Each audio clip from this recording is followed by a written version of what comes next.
Euban here.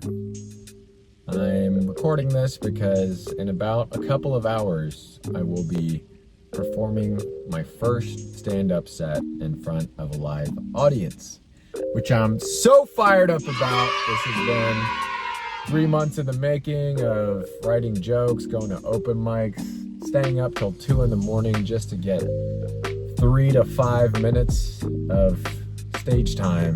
And now I'm hitting the stage at the Vulcan, which is a big ass comedy club in Austin on 6th Street. And yeah, what a journey it's been, right? I think I'm coming upon that time in that life. What am I saying? I think I'm coming upon the time in my life where I'm starting to gain some momentum, you know? I mean, it depends on how the comedy show goes, but I've realized with me, I just always love making people laugh.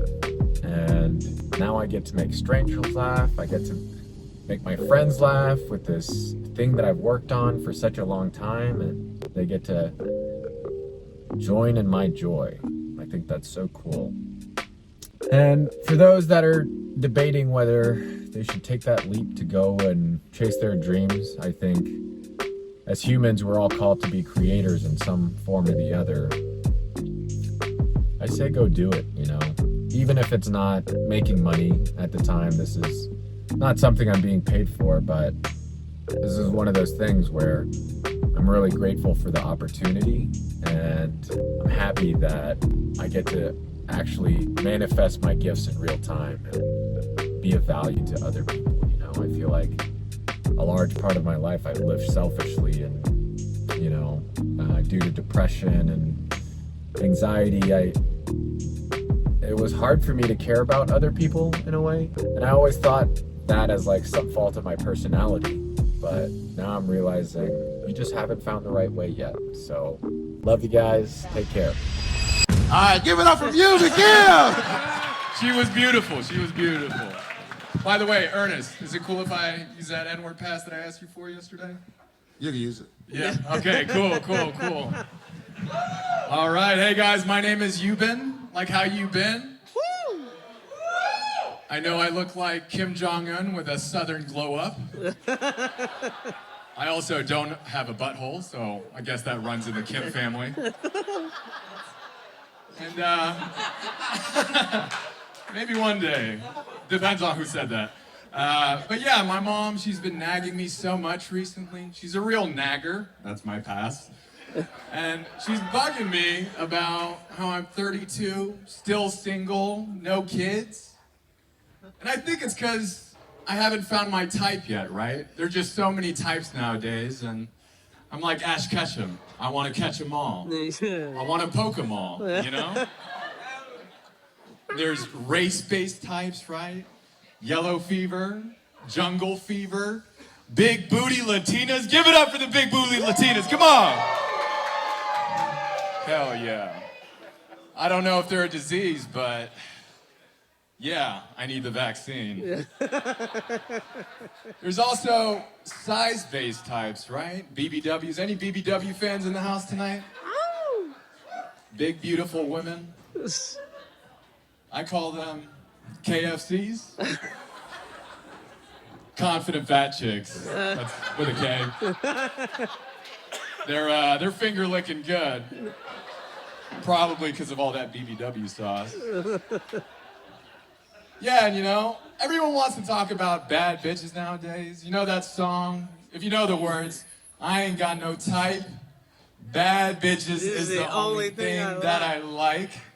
Well, I tried bad bitches. I had a couple actually, and turns out I don't like fucking dogs. I like eating them. I think I might have lost some people.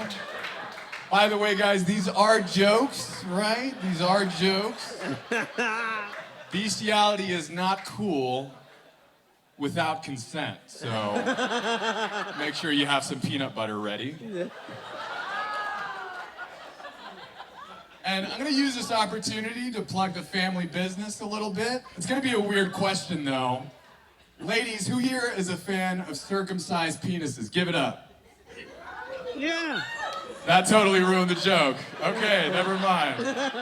Fellas, who here is uncircumcised? My ninja turtlenecks.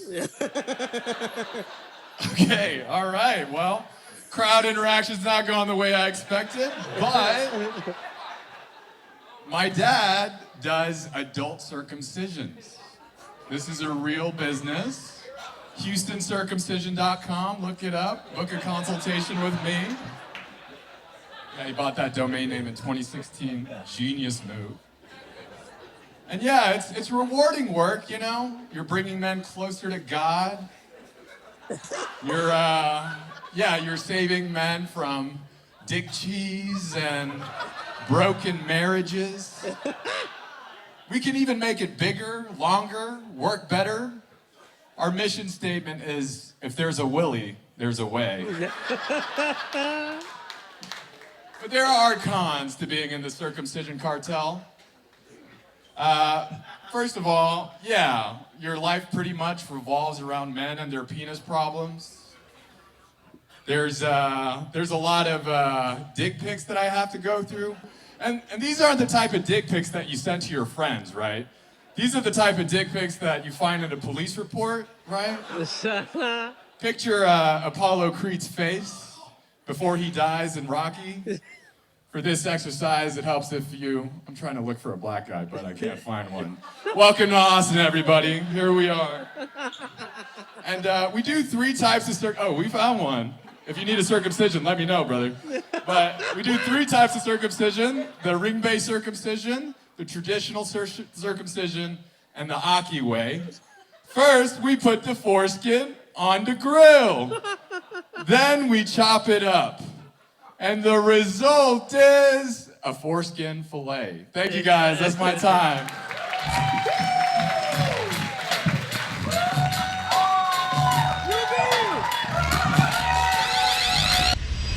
What is up, YouTube? I hope you got some laughs out of my very first set at the Vulcan. I'll give you a little bit of a backstory.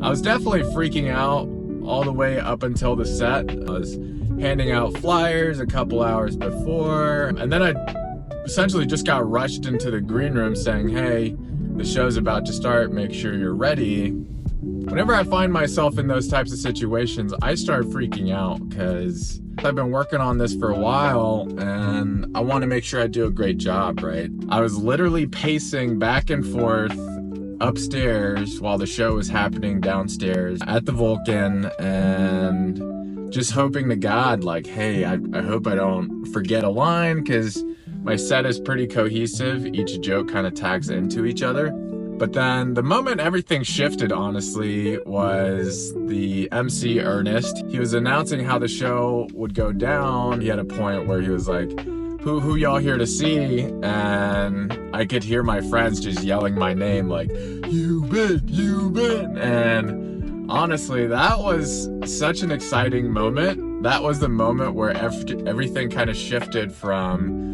nervousness into excitement, because once I heard my name, I was like, hell yeah, people are there to see me. I know that the jokes that I've written are funny and they're tried and tested, and now my only job is to take what I've been rehearsing for the past week and do a great job of delivering those jokes on stage. And then once I hit the stage, it was honestly kind of a blur, even though I seem like pretty coherent. I was just telling my jokes, just getting a reaction from every single thing that I told. I think that was such a fun part of the whole experience, was just being able to get like real guttural reactions from people, whether it's some obnoxious stuff that I said or a joke that I wasn't 100% sure if it was funny, because I've been trying it mostly on comedians, and then to get that real-time feedback from the audience and the applause at the end was honestly, yeah, I'm still kind of reeling from it. It's such a cool feeling. So definitely caught the bug. It's also really great getting that validation of you are funny, right? Like, I don't want to be, tooting my own horn a little bit, but I've always known I was funny. My mom always told me I was funny, and now strangers think I'm funny. So hell yeah, give it up for Euban being funny. And guys, I am so excited to see where this goes, to be in this city in Austin, to be pursuing my dream as a stand-up comedian, and getting some good feedback, getting feedback from the universe saying, hey, I think you're funny, and let's make some people laugh.